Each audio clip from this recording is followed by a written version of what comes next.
예, 저희가 앞에서 육체노동 가동연한이 상향 조정된 그에 따른 우리 사회 경제에 미칠 영향 이 부분을 좀 살펴봤습니다.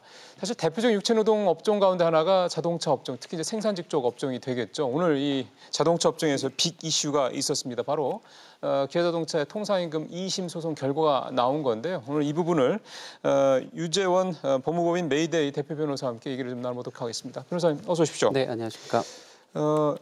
기아차 소송 요건을 좀 먼저 우리 시청자분들한테 이게 언제 어떻게 된 거다라는 간단하게 좀 한번 설명을 좀 해주시죠.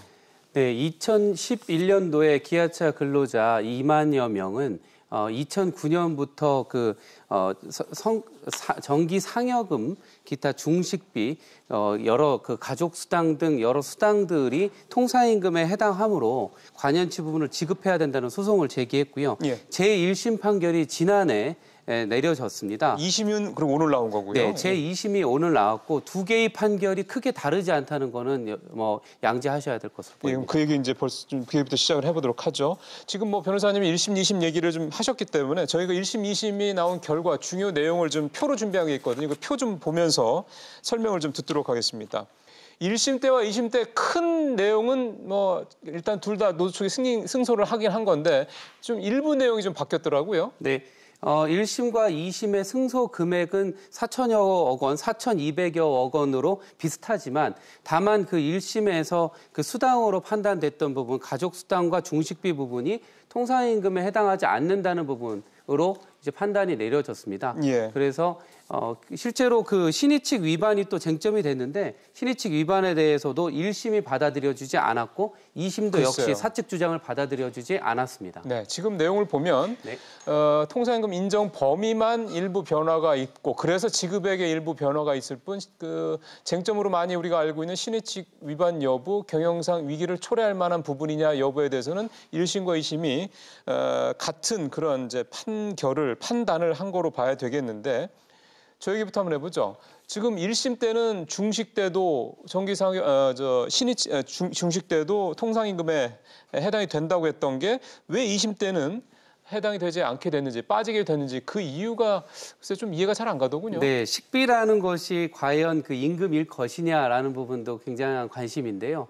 식비라는 것은 아마 그 회사에서의 경비 처리상 또 아마 그 복리후생상 지급하는 것이고 통상적으로 그 근로자가 임금을 목적으로 근로했다고 해서 받게 되는 것이 아니다라는 판단입니다. 그러니까 약간 실비 변상적인 후생으로 보지 않았나 그런 생각을 합니다. 변호사님은 법조인으로서 이 부분에 대해서 이 판단에 대해서 그냥 개인적으로는 네. 적절한 판결이라고 생각하십니까? 지금 통상임금에 관련한 여러 수십여 개의 판결이 있지만 그 중식비나 그 피복비 이런 부분에 대해서 긍정한 판례도 꽤 있거든요. 그렇기 때문에 이것에 대해서는 대법원 판단이 좀 남아있지 않나 그런 생각이 듭니다. 알겠습니다. 다시 조금 더 구체적인 내용으로 들어가서 두 가지 큰 쟁점 하나가 신의칙 원칙 적용 여부, 신의칙 적용 여부 또 하나가 이제 경영상의 중대한 위험을 초래하는 이 부분인데 이 두 부분 1심, 2심 모두 받아들이지 않았다. 이거는 좀 시사하는 바가 있는 것 같습니다. 신의 성실의 원칙이 이렇게 노동계에서 큰 화두로 들어오게 될 줄은 아마 예상을 못했을 겁니다. 2013년도 가브로토텍 판결 이후에 통상임금이냐 여부를 따지는 어떤 그 대법원의 규범적인 판단을 기대했던 것이었는데 지금 판결이 나온 걸 보면 신의칙이라고 하는 것이 과연 그 근로자들이 청구하는 것이 적합한지 그런 부분에 대해서 좀 법원이 더 나아가서 판단하고 있지 않나 이런 생각이 들고 실제로 신의칙의 그 적용을 인정한 그 현대 여러 또 회사들 그리고 아시아나항공이나 이런 회사들이 지금 현재 사실심이 아직 남아있기 때문에 대법원에 가서는 상당히 이게 앞으로 수렴될 것으로 보입니다. 그러면은 이 부분도 역시 대법원에서 일종의 가이드라인이 만들 수밖에 없다라는 상황인 건데 이번에도 이번 소송에서 회사가 노조에 지급해야 될 금액 일단 2심에서는 3,100억대로 좀 1심에서는 줄긴 했습니다만 그러니까 이 정도 때문에 기아차라는 회사가 중대한 경영상 위험을 초래할 것 같지 않다라고 이제 재판부가 판단을 한 거잖아요. 그렇습니다. 근데 이런 금액적인 이런 부분들에 대해서 상당히 경영적인, 재무적인 이런 부분에 대해서 사법부가 과연 적절한 판단을 내리는 게 가능하냐 이런 부분들에 대한 사실은 의구심도 좀 있더라고요.